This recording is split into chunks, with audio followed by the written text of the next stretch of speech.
من الشیطان اللعین الرجیم بسم اللہ الرحمن الرحیم الحمد للہ الذی ذکرہ شرف للذاکرین وشکرہ فوز للشاکرین وطاعتہ نجات للمطیعین والصلاة والسلام والتحیۃ والاکرام علی اشرف النبیین وخاتم المرسلین سیدنا ومولانا ابی القاسم محمد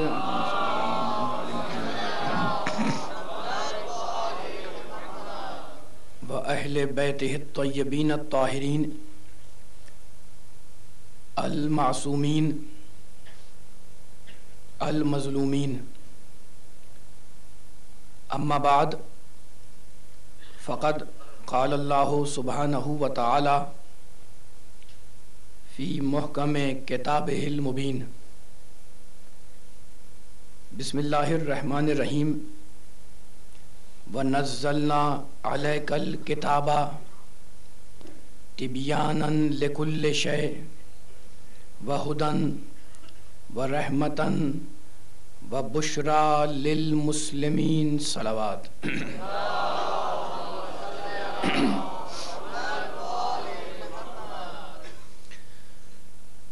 سامعین محترم، پروردگار عالم سورہ نحل میں ارشاد فرما رہا ہے کہ حبیب، ہم نے تیرے اوپر اس کتاب مقدس کو نازل کیا جو تبیاناً لکل شے ہے، یعنی اس میں ہر چیز کا واضح بیان موجود ہے، اور یہ کتاب رحمت بھی ہے، ہدایت بھی ہے، خوشخبری بھی ہے۔ کس کے لیے؟ للمسلمین، اسلام لانے والوں کے لیے۔ مسلسل گزشتہ 2 شبوں سے آپ حضرات کی خدمت میں عظمت قرآن پر میں کچھ معروضات پیش کرتا رہا، اور آج بھی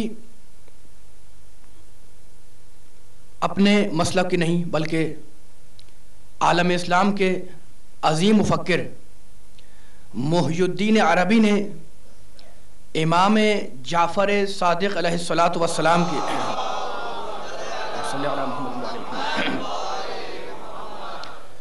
محی الدین عربی نے اپنی کتاب میں میرے چھٹے امام کی ایک حدیث بیان کی۔ امام فرماتے ہیں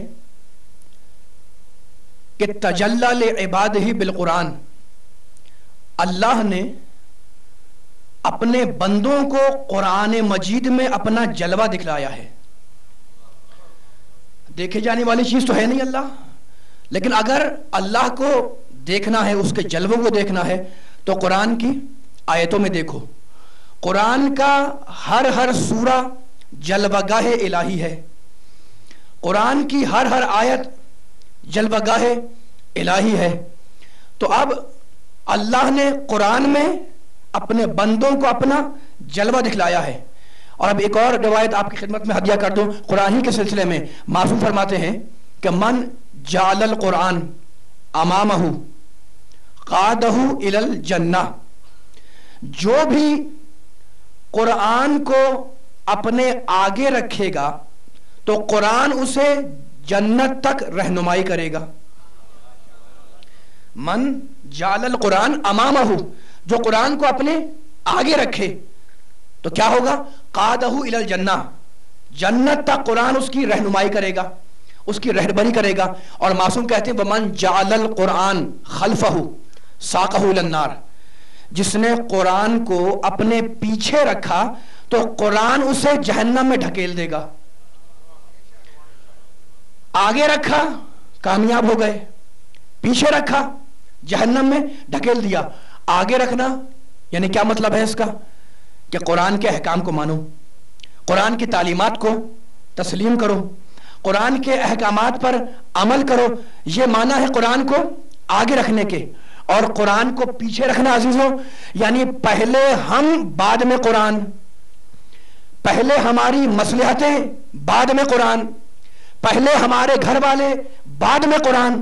تو اب قرآن کہتا ہے، معصوم کہتا ہے کہ جو قرآن کو پیچھے رکھے گا قرآن اسے جہنم میں ڈھکیل دے گا. جس نے قرآن کو آگے رکھا وہ نجات پا گیا.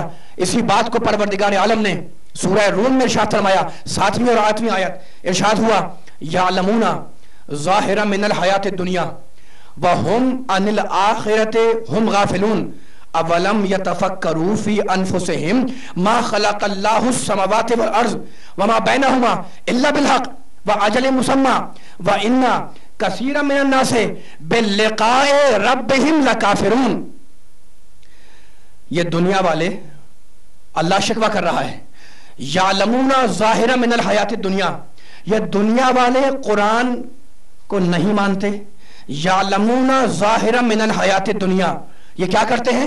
یہ دنیا کے ظاہری علم کو قبول کرتے ہیں. یعلمون ظاہرا من الحیات الدنیا، یہ دنیاوی زندگی کے ظاہری علم کو مانتے ہیں. اور یہ کیا ہے؟ وہم عن الآخرۃ ہم غافلون، اور یہ آخرت کو بھلائے بیٹھے ہیں، یہ آخرت سے غافل ہیں. اولم یتفکروا فی انفسہم، یہ اپنے نفسوں میں غور کیوں نہیں کرتے؟ اللہ کہہ رہا ہے یہ اپنے نفسوں میں غور کیوں نہیں کرتے؟ ما خلق اللہ السماوات والارض وما بینہما الا بالحق. اللہ نے آسمان و زمین اور اس کے درمیان جو چیز بھی خلق کی وہ کسی نہ کسی قانون کے تحت خلق کی. ذرا سی تمہیدی گفتگو ہے، ذرا سی خشک ہے، لیکن میں چاہوں گا کہ ان آیتوں سے اپنے سننے والوں کو آسانی کے ساتھ آگے گزار دوں. بڑے صاحبان فکر بیٹھے ہوئے ہیں. کیا کہا سورہ روم میں 7ویں 8ویں آیت؟ یہ دنیا والے دنیا کا ظاہری علم تو رکھتے ہیں، ان کے پاس جو کچھ بھی علم ہے وہ دنیا کا ظاہری علم ہے، حیات دنیا کا ظاہری علم ہے. یہ آخرت کو بھلائے بیٹھے ہیں. اس کے بعد کہتا ہے اولم یتفکروا فی انفسہم، یہ اپنے نفسوں میں غور کیوں نہیں کرتے کہ اللہ نے آسمان و زمین کی کوئی شے باطل نہیں پیدا کی، ہر ایک چیز کو قانون کے تحت پیدا کیا. اور اب کمال کا جملہ رکھا وَأَجَلٍ مُّسَمَّى، قرآن میں ترجمہ دیکھیے گا. اور اللہ کہتا ہے کہ ہم نے کائنات کی ہر شے کی ایک عمر معین کر دی. ہم نے کائنات کی ہر شے کی، بڑے صاحبان فکر ہے، ہم نے کائنات کی ہر شے کی ایک عمر معین کر دی. ہم نے ہر شے کی ایک عمر معین کر دی. اور اب قرآن آگے بڑھا وَإِنَّ کثیرا من الناس بلقاء ربہم لکافرون. شکوہ کر رہا ہے اللہ کہ انسانوں کی اکثریت وہ ہے جو اللہ سے ملاقات کرنے کو پسند نہیں کرتی.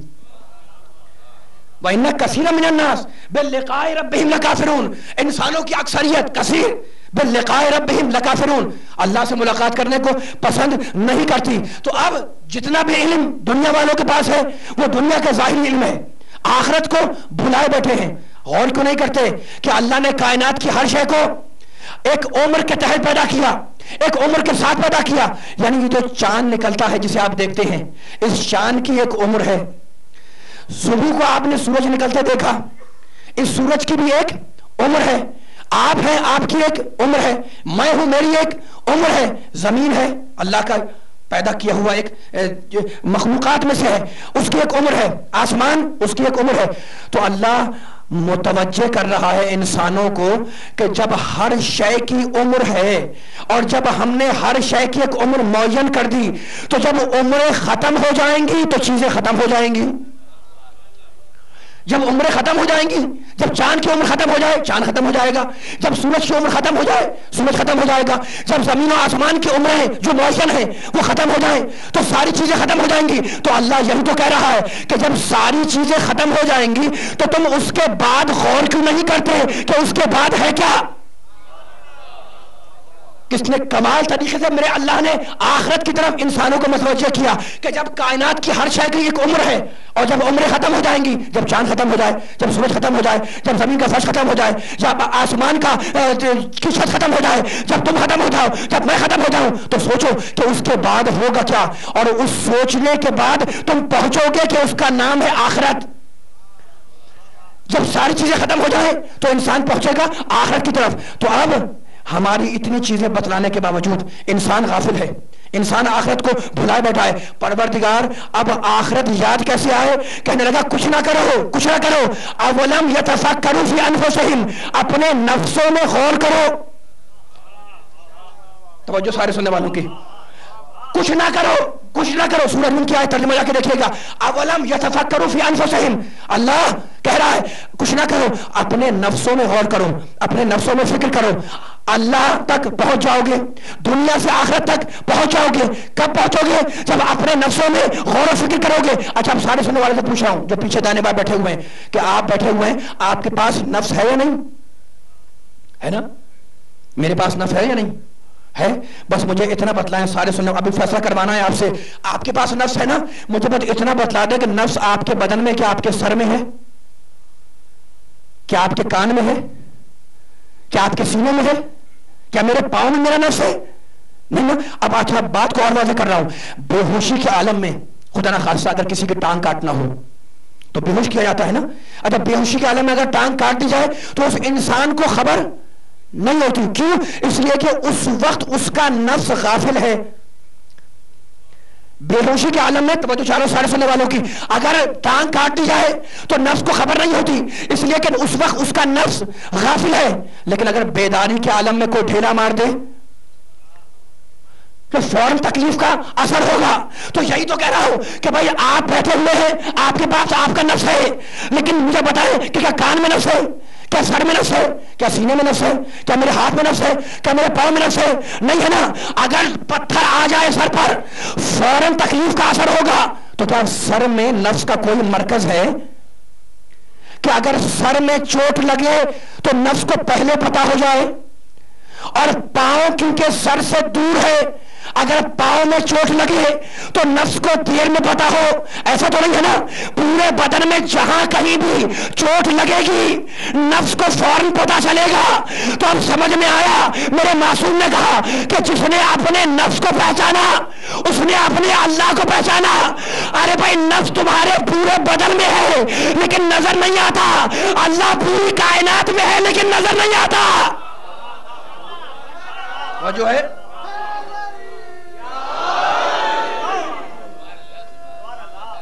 اللہ پوری کائنات ہے۔ رب آواز بلند دور بھیج دے محمد والے محمد پر۔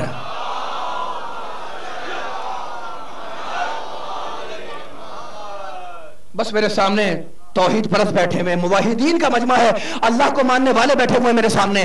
اب بڑے اعتراضات ہوتے ہیں ذات پروردگار کے اوپر کہ بھئی ہم اس کو اللہ کو نہیں مانیں گے، لیکن اس اللہ کی خالقیت کا کمال دیکھو۔ میرے معصوم نے کہا من عرف نفسہ فقد عرف ربہ، جس نے اپنے نفس کو پہچانا اس نے اپنے رب کو پہچانا۔ نفس پورے بدن میں ہے، ہر جگہ موجود ہے، نظر نہیں آتا۔ اللہ پوری کائنات میں ہر جگہ موجود ہے لیکن نظر نہیں آتا، ٹھیک ہے نا؟ لیکن ہے ایک گروہ جو اللہ کے وجود کا انکار کرتا ہے اور یہ کہہ کر انکار کرتا ہے کہ جو چیز آنکھ کے دائرے میں نہ آئے، جو چیز آنکھ سے دیکھی نہ جائے اس کا انکار کر دو، ہے نا؟ بڑے بڑے دانشوروں نے باہر کے ملکوں کے یہ اعتراض کیا میرے اللہ کے اوپر کہ جو چیز نظر نہ آئے آنکھوں سے اس کا انکار کر دو۔ اب میں خطاب کر رہا ہوں منکرین وجود خدا سے کہ بھئی اللہ کے بارے میں تو بعد میں بات ہوگی، پہلے تم اپنے بارے میں بتلاؤ کہ تم ہمیشہ سے ہو یا پیدا ہوئے ہو۔ توجہ فرمائیے گا میرے جملے کے اوپر، کوئی بڑی اہم بات کہنا چاہ رہا ہوں مقام توحید کے اوپر۔ بھائی میں بعد میں بات کروں گا اللہ کے اوپر، پہلے اپنے بارے میں بتاؤ کہ تم ہمیشہ سے ہو یا پیدا ہوئے ہو۔ تو کوئی منکر خدا یہ نہیں کہہ سکتا کہ میں ہمیشہ سے ہوں، توجہ، وہ یہی کہے گا کہ میں پیدا ہوا ہوں۔ تو اب میرا دوسرا سوال کہ جب تم پیدا ہوئے ہو تو پیدا کرنے والا کون؟ بھائی اسی بات کو تو قرآن نے کہا کہ حل اتی علی الانسان حین من الدہر لم یکن شیئا مذکورا، ہم نے انسان پر ایک زمانہ ایسا آیا جبکہ وہ کوئی قابل ذکر شے نہیں تھا، ہم نے اسے قابل ذکر بنایا۔ انسان قابل ذکر نہیں تھا، ہم نے انسان کو قابل ذکر بنایا۔ لم یکن شیئا مذکورا، انسان قابل ذکر نہیں تھا۔ مجھے بتائیں کہ اس جملے کا مطلب کیا ہے؟ کہ اللہ کہہ رہا ہے کہ انسان پر ایک زمانہ ایسا آیا جبکہ وہ کوئی قابل ذکر شے نہیں تھا۔ یہ نہیں کہا کہ انسان تھا ہی نہیں، یہ نہیں کہا کہ انسان تھا ہی نہیں، کہتا ہے کہ انسان تھا لیکن قابل ذکر نہیں تھا. بس مجھے اس کا مطلب بتائیں کہ اس کا مطلب کیا ہے. بیدار ہیں سننے والے؟ توجہ رکھیے گا جملے کے اوپر کہ میں کیا کہنا چاہ رہا ہوں. اس آیت کو دقیق آیت کو کھولنا چاہ رہا ہوں. حل اتا سورہ حل اتا علی الانسان. ایک ایک جملے پر توجہ سارے محترم بزرگوں کے نوجوانوں کی. انسان پر اللہ کہتا ہے ایک زمانہ ایسا آیا جب کہ وہ لم یکن شیئا مذکورا، قابل ذکر شے نہیں تھا. یہ نہیں کہتا کہ تھا ہی نہیں، تھا لیکن قابل ذکر نہیں تھا. بس مجھے اس کی یہ مطلب بتا دے کہ اس کا مطلب کیا ہے. سارے سننے والے جتنے داہنے بائیں بیٹھے پوچھا اس سے. اللہ کہتا ہے تھا ہی نہیں، یہ نہیں کہتا. کہتا ہے کہ انسان تھا لیکن قابل ذکر نہیں تھا. اب آپ سوچو گے جناب اس کا مطلب کیا ہے. بس اتنا آسان ایک مثال دوں گا، اب اس سے آسان مثال بیان کر کے اگر یہ آیت سمجھ گئے تو میں آگے بڑھوں گا. بھائی فرض کریں آپ میرے گھر پر آئے اور میں نے چاہا کہ اپنے محترم سننے والوں کی تواضع کروں، ان کی خدمت کروں. میں نے کیا کیا؟ چائے بنی ہوئی نہیں تھی، میں نے قیتلی میں پانی رکھا، پانی رکھ کر میں نے اسے چولہے پہ چڑھا دیا. جب پانی کھولا میں نے اس میں تھوڑی سی پتی ڈال دی. جب وہ پانی اور پتی کا عرق تیار ہو گیا، توجہ ہے سننے والوں کی، بس میرے سامنے اگر آپ بولتے رہیں گے تو مجھے احساس ہوگا کہ میرا پیغام پہنچ رہا ہے. بھائی انسان تھا لیکن قابل ذکر نہیں تھا. اس آیت کو کھول رہا ہوں. آپ گھر پر آئے، میں نے چاہا کہ آپ کی تواضع کروں، جتنے پیچھے بیٹھے سب بیدار ہیں ذرا. میں نے چاہا کہ آپ کو چائے پیش کروں، چائے بنی ہوئی نہیں تھی، میں نے پتیلی میں پانی رکھا. جب اس پانی کا گرم ہو گیا میں نے اس میں تھوڑی سی پتی ڈال دی. پتی ڈالنے کے بعد سارے بیدار ہو جاؤ. پتی ڈالنے کے بعد اس پانی کو میں نے پیالی میں ڈال دیا. پھر میں نے تھوڑا سا دودھ ملایا، تھوڑی سی میں نے چینی ملائی. چائے تیار ہو گئی. پانی الگ تھا، پتی الگ تھی، دودھ الگ تھا. جب ملایا گیا تو قابل ذکر چائے بنی. ارے بھائی اسی طرح انسان، ہوا الگ تھی، پانی الگ تھا، مٹی الگ تھی. جب عناصر اربعہ ملے تو قابل ذکر بنا.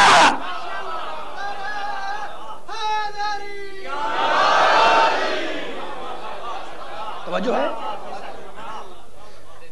جب بلند ترین سلوات بھیجے محمد والے محمد پر.